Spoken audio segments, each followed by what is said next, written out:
사회학자 벤저민 바버는 다음과 같은 말을 했다. 나는 세상을 강자와 약자, 성공과 실패로 나누지 않는다. 나는 세상을 배우는 자와 배우지 않는 자로 나눈다. 안녕하세요. 북앤스토리의 헤라입니다. 오늘 소개해드릴 책은 프레임이라는 책입니다. 지은이, 최인철, 편행곳, 주식회사 북21, 21세기 북수입니다. 먼저 목차를 소개해드리겠습니다. 1장, 프레임에 관한 프레임. 2장, 나를 바꾸는 프레임. 3장, 세상, 그 참을 수 없는 애매함. 4장, 자기 프레임, 세상의 중심은 나. 5장, 사람인가 상황인가, 인간 행동을 보는 새로운 프레임. 6. 내가 상황이다의 프레임. 7. 현재 프레임. 과거와 미래가 왜곡되는 이유. 8. 이름 프레임. 지혜로운 소비의 회방꾼. 9. 변화 프레임. 경제적 선택을 좌우하는 힘. 10. 지혜로운 사람의 11가지 프레임. 이렇게 총 10단원으로 구성되어 있습니다. 그럼 이 프레임의 책 속으로 한번 들어가 볼까요? 듣기 전 구독과 좋아요는 사랑입니다. 타인, 가장 매력적인 정답. 상황의 힘에 관한 가장 유명한 연구가 1951년 미국 스와츠모어 칼리지 캠퍼스에서 진행되었다. 심리학자 솔로몬 웨쉬에 의해 수행된 이 연구에서 8명의 학생들이 한 팀이 되었다. 그중 진짜 피험자는 단 1명이고 나머지 7명은 실험자를 돕는 동조자들이었다. 물론 진짜 피험자는 이 사실을 모르고 있었다. 이들의 과제는 왼쪽 카드에 그려진 선분의 길이와 같은 선분을 오른쪽 카드에서 고르는 일이었다. 명문 스와츠모어 학생들에겐 너무나 쉬운 과제였다. 7명의 동조자들이 매 회마다 어떤 선분을 정답으로 선택해야 할지 미리 각본이 짜여 있었다. 이들은 2회차까지 모두 정답을 선택하였다.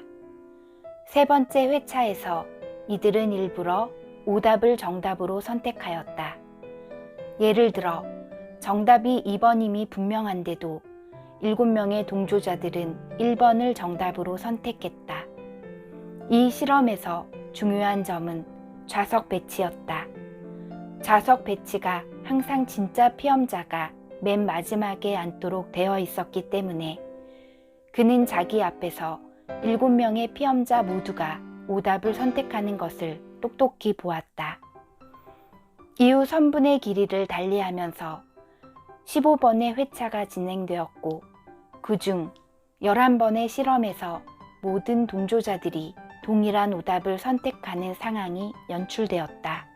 그러니까 첫 3번의 회차까지 포함하면 총 18번의 실행이 진행됐고 진짜 피험자는 총 12번의 실행에서 자신의 눈에 보이는 명확한 답과 7명의 다른 참가자들이 정답으로 고른 명확한 오답 사이에서 선택해야 했던 것이다. 선분의 길이를 판단하는 이 과제가 정말로 어려운 수준의 문제였다면 자신의 지각과 대중의 지각이 일치하지 않을 때 다수를 따라가는 것은 충분히 정당화될 수 있다. 그러나 애쉬의 실험은 그런 상황이 전혀 아니었다. 이 점을 명확하게 하기 위하여 애쉬는 1명의 피험자만 단독으로 참여하는 통제 집단을 두었다. 이 조건에는 다수의 압력이 존재하지 않았고 피험자 스스로 길이가 같은 선분을 찾아내면 되는 상황이었다. 이 조건에서 피험자가 정답을 고른 비율은 99%를 상회했다. 이는 보통 사람이라면 어느 선분이 정답인지 쉽게 알 수 있는 상황임을 의미한다. 7명의 동조자가 존재했던 실험 조건에서 애쉬가 발견한 연구 결과가 아래 그래프에 제시되어 있다. 그래프의 맨 위에서는 앞에서 소개한 통제 조건의 결과다. 정답률이 거의 100%다. 맨 아래의 그래프가 바로 실험 조건의 결과다. 총 12번의 갈등 상황 중 첫 번째의 경우에는 80%의 피험자가 정답을 선택했다. 그러나 회차가 거듭될수록 정답률은 감소하여 약 60% 내외에 머물게 된다. 다시 말해 매 시행에서 약 40% 정도의 피험자들은 눈에 보이는 분명한 정답을 저버리고 다수의 틀린 선택을 따라간 것이다. 개인차도 뚜렷하였다. 단 한 번도 다수에 동조하지 않고 12번 모두 정답을 선택한 사람은 25%였다. 뒤집어 보면 한 번이라도 다수를 따라간 사람이 무려 75%에 이른다는 말이다. 그렇다면 매 회차 모두 다수를 따라간 줏대라곤 전혀 없는 사람은 얼마나 되었을까? 5%였다. 이 수치는 모든 인간이 예외 없이 항상 다수에 굴복하는 것은 아님을 보여준다. 그런 나약한 사람은 극소수였다.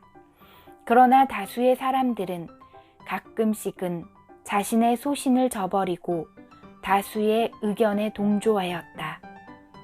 애쉬의 실험은 이후에도 여러 가지 형태로 변형되어 반복되었다. 그 중에서 상황의 위력을 더 극적으로 보여준 실험을 살펴보자.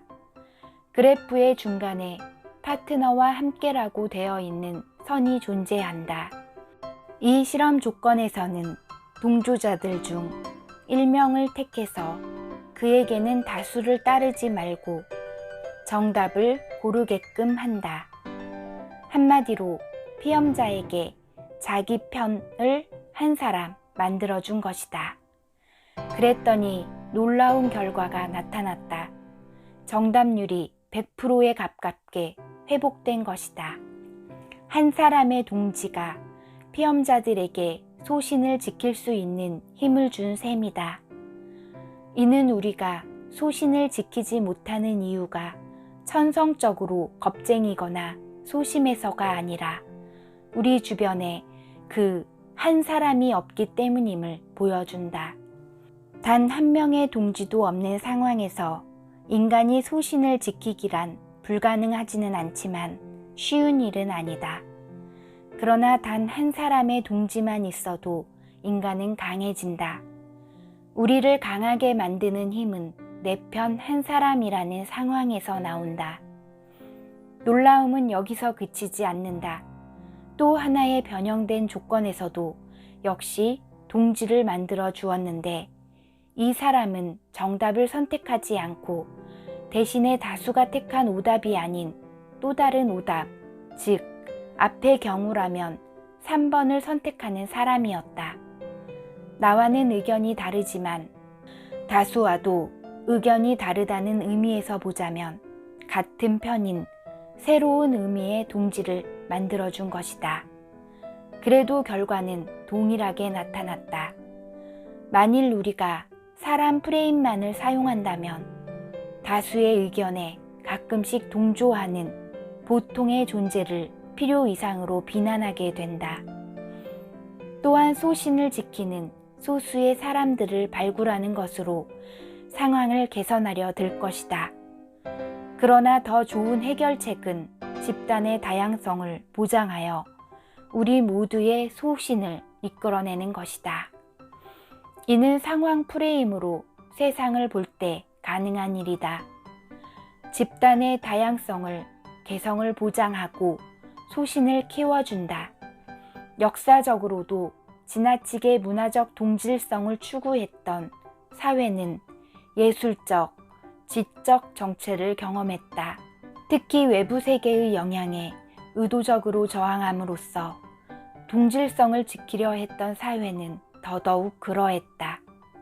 창의성 연구 분야의 대가인 시몬손이 일본 사회의 지적, 예술적 성취를 세대별로 분석한 논문에 따르면 외부 세계와의 접촉이 많았던 세대를 거치고 나면 일본 사회의 창의적 성취의 수준이 높아졌다고 한다. 일본인 고유의 내재적 창의성만이 아니라 외부 세계의 사상들, 외부 세계로의 여행, 외부로부터의 이주민들이 불러온 사회 전반의 개방성이 일본 사회의 창의성을 높여준 것이다. 이렇듯 상황의 힘은 개인의 힘보다 클 수 있다. 프레임은 세상을 바라보는 마음의 창이다. 어떤 문제를 바라보는 관점, 세상을 향한 마인드셋, 세상에 대한 은유, 사람들에 대한 고정관념 등이 모두 프레임의 범주에 포함되는 말이다. 마음을 비춰보는 창으로서의 프레임은 특정한 방향으로 세상을 보도록 이끄는 조력자의 역할을 하지만 동시에 우리가 보는 세상을 제한하는 검열관의 역할도 한다고 합니다. 원스턴 처칠은 이런 말을 하였지요. 비관주의자는 어떤 기회 속에서도 어려움을 보고 낙관주의자는 어떤 어려움 속에서도 기회를 본다 라는 말을 하였습니다. 우리가 보는 프레임의 관점은 과연 어떤 모습으로 세상을 바라보고 있을까요? 저 또한 많은 생각을 하게 하는 그런 책이었습니다. 세상을 바라보는 프레임에 나는 어떤 프레임을 가지고 세상을 바라보고 있는지 깊이 생각해보는 계기가 되었습니다. 그럼 오늘도 행복한 하루 되시고 구독과 좋아요 눌러주시면 감사하겠습니다. 고맙습니다.